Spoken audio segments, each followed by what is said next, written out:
Yo, what is going on, guys? Joey Shakenbach is back here with another video for you guys. It's been a while, I know. Just been really busy since the Super Bowl concluded and have been a lot busy with a lot of school stuff and other additional things. So haven't been able to upload a video, but I hope you all are doing well. Again, I know it's been a while. I want to know how everyone else is doing. With the conclusion of the 2021 NFL season, Rams Super Bowl champions getting the 23-20 win over the Bengals. Very good Super Bowl this year. I thought it was very back and forth. Crowd was into it. Very, mixed bag in terms of who was rooting for who. A lot of Rams fans, a lot of Bengals fans. And then when it comes to fans of other teams, that was very divided too. Some people were cheering for the Bengals, some were cheering for the Rams. So I thought it was a very evenly battled team. Both teams I thought were pretty evenly matched, and the better team won. I think. I'm really glad the Rams won. As a Ravens fan, I'm not a fan of the Bengals, so glad that happened. And congratulations to the Rams. They're gonna really enjoy that. So now we kind of enter a boring period, you could say. This year it's only a month. Usually it's a little more than a month, but with the added week in the NFL season, I guess the wait is a little bit shorter. So in mid-March, I think like the 13th to the 16th, that's when free agency begins. But, between the Super Bowl and that, it's kind of boring. There's not much new. There's rumors going around, but nothing big really happens. Now that that period is winding down, though, and free agency is starting pretty soon. So wanted to give you guys kind of an update on what I expect or what I think the Ravens should do. This is bold, and I kind of feel like I say this every year. I expect us to be more active this year than usual. We are almost always a quiet team in free agency. We make one or two big-ish moves maybe per year, but in general, we're on the quieter side. I think we're going to do a bit more this year. Whether that means we make one or two big-time splash moves, or whether it's making a bunch of, moderate moves, kind of like the Patriots last year.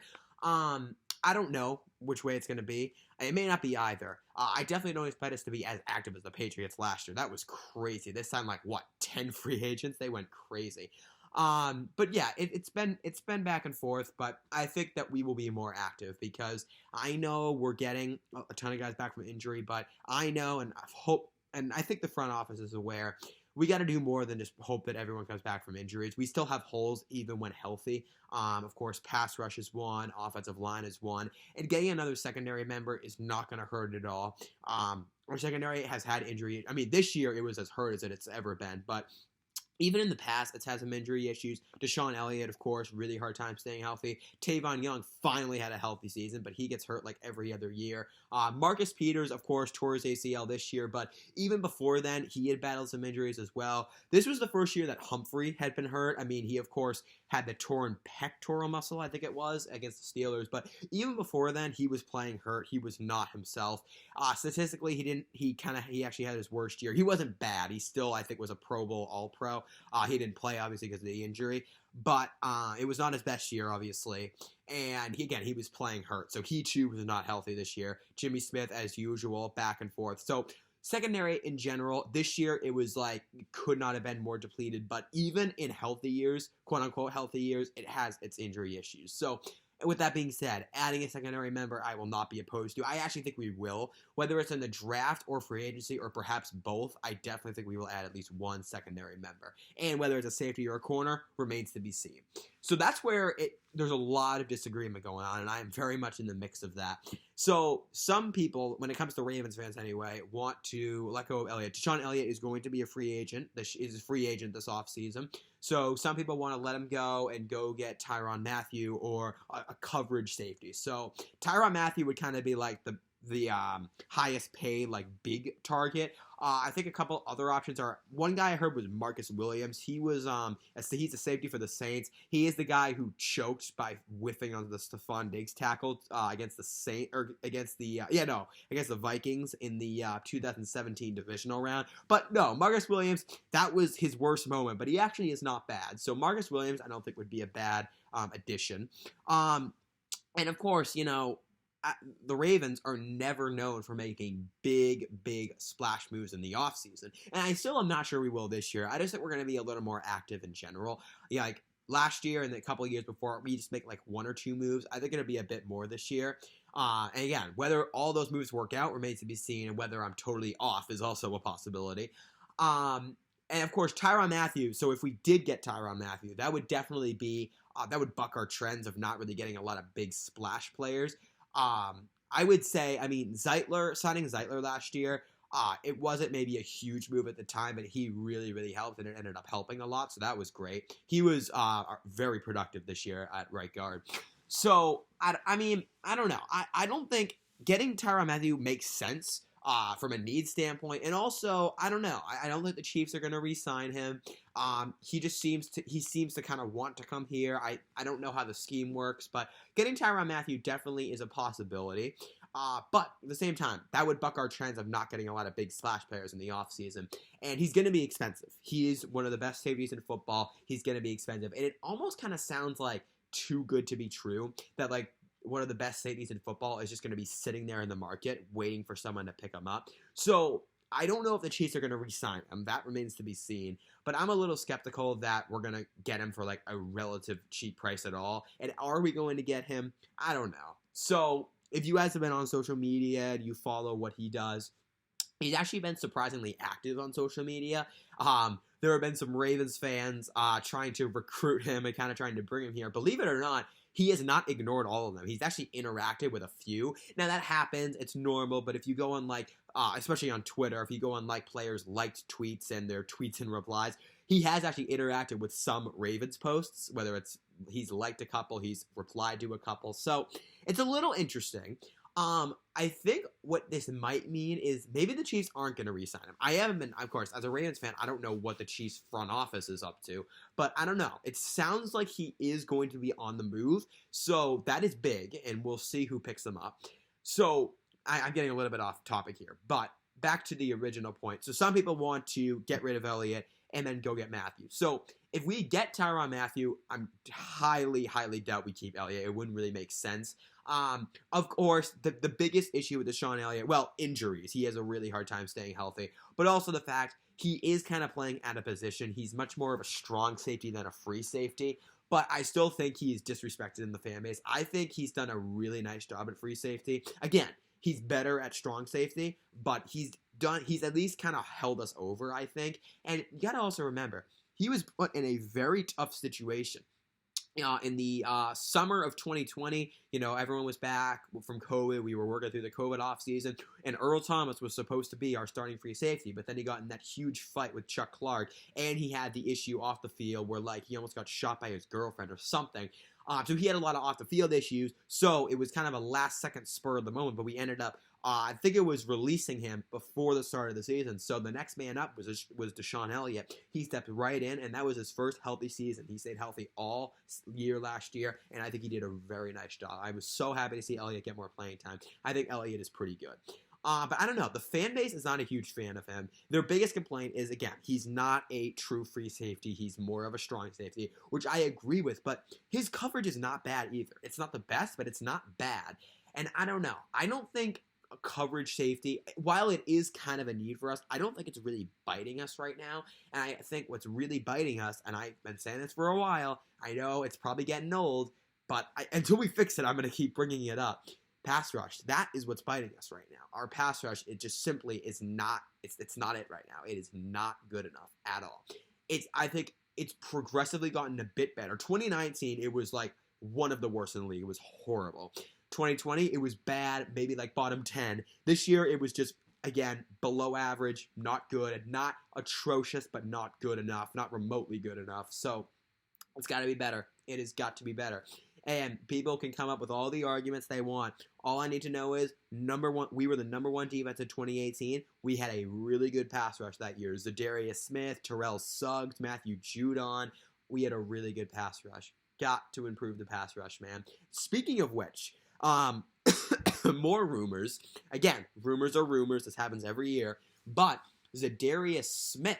So he, of course, was with us for a while. He then went to the Packers, had his best year of his career with them, was good in 2020. He had some injury issues. And, of course, this year, he barely played at all. He had a really bad back injury. He came back for the divisional round and got a sack, mind you. But, and he didn't have enough time to really make his mark. Rumors are that he could be on the move as well. And he did. He, too, interacted with a couple Ravens tweets. Again, this doesn't mean necessarily much, but that is something to keep in mind too. So Zadarius Smith, a reunion in Baltimore, not out of the question. It wouldn't shock me. I would like that. While Zadarius Smith is injury prone, he is still a big time upgrade over anything we have right now. You know me, I'm big on the veteran presence thing. So for him to be there to help develop Owe and perhaps Dalen Hayes and perhaps an edge rusher or a pass rusher if we draft one, I would really like that. So that makes sense. That works for me. Money standpoint could be an issue, but regardless, if we make any like big moves, whether it's Tyrann Mathieu, Zadarius Smith, or some other player, I doubt it's going to be more than one. What's possible is we make a few mini moves or moderate moves. We make one big move and that's it. We make one big move and a couple additional small moves. I don't know. You also got to look at the timing. So none of this has been revealed to us, but who do we have? The combine is going on, and who do we have our eyes set on in the draft is another question. Do we have our eyes set on a cornerback, perhaps a tight end, a lineman? I've heard tackle is definitely a possibility, or a secondary member. So we'll see. Again, I think the combine is going on right now, so we'll see what our front office has their eyes on and who they want to get. Excuse me. And also, what do we do in the draft? Do we take our pick at 14, I think it is, trade back, trade up? All of those are possibilities. You know me, I am not big on trading back. I don't know. I just feel like trading back is not, if you have a good pick, take it. If you don't have your number one guy, so what? Take your secondary guy. Don't trade back and risk other guys being gone. Because if you trade back and you say, all right, I have our eyes set on this guy, he won't be taken, let's trade back. But what if he does get taken, surprisingly? So I'm not big on trading back, honestly, at least when it comes to trading back in the first. If we have a random fourth round pick and we don't need it, yeah, we can trade back. But top picks, I don't think we should trade back. Really glad we chose to take both of our firsts last year. We had a 27 and 31st pick. Really glad we did, because I think those were really helpful. Both picks definitely had an impact. Owe was up and down, but he at least flashed as a rookie. And Rashad Bateman, again, not the most consistent. He had the injury early on, but he really flashed as a rookie, and I think he has a lot of potential, as does Owe. So our two rookies, I think, made a big-time mark. So I'm really looking forward to seeing how they develop going forward. So point remains, I want us to not trade back in the first round if we can help it. And then who do we take? It really depends on what we do to start free agency. Remember, the draft isn't until the final couple days of April and then the first day of May. So we got to see who we get in free agency up until then. Do we get anyone? And then you also wonder, will we wait to make a big splash move until after the draft? I would say that's unlikely. I think we're more likely to make a big move beforehand because, of course, if Tyrann Mathieu is sitting there in the market waiting to be picked up, it's not going to take long. There's no way teams will wait. They will want to get the highest offer in there they can and see what happens. But even other big guys, typically they get signed right when free agency starts. So we're going to see what happens. I look forward to it. And again, it's just a wait and see for now. But I think we should prioritize pass rush, offensive line, and secondary, probably in that order. I think pass rush, our all-time biggest need. Offensive line, definitely a need. Just for depth, we could use, and just in general, starters. We have a couple holes. Never know how Ronnie Stanley is going to come back. He, of course, tried to come back last year, but got set back and ended up missing the rest of the year. His ankle injury, never want to look at it again. It was gruesome, and he clearly is not. His recovery process is not exactly going as planned. Right now, I've heard he plans on coming back, but I don't know. You got to be somewhat skeptical. So Stanley, we'll see how he comes back, but obviously we still got some questions on the offensive line. Is Cleveland the future at left guard? I think he is, but I'm not sure that the coaching feels that way. So their opinion matters more than mine, obviously. And of course, before we wrap this up, another big question: what do we do with Bradley Bozeman, who had his best year on our team, but he's becoming a free agent? And did he have, quote-unquote, too good of a year this year, and did he price himself out of Baltimore? So Bradley Bozeman, center in college, he played left guard here for 2-3 years, but then this year he moved to center, and I think he wanted to do that. Again, he had his best year, so he was very good this year as a center. And yeah, the thing about the offensive line is, I think our only lock for next year is Kevin Zeitler will start at right guard. Besides that, it's all up in the air. I think if Cleveland stays healthy, he'll start at left guard, but it also depends on who we draft. I don't know if Stanley's going to come back, whether we move on from Villanueva remains to be seen, or we keep him for depth. And then McCary, will he start at right tackle? I don't know. It's really remains to be seen.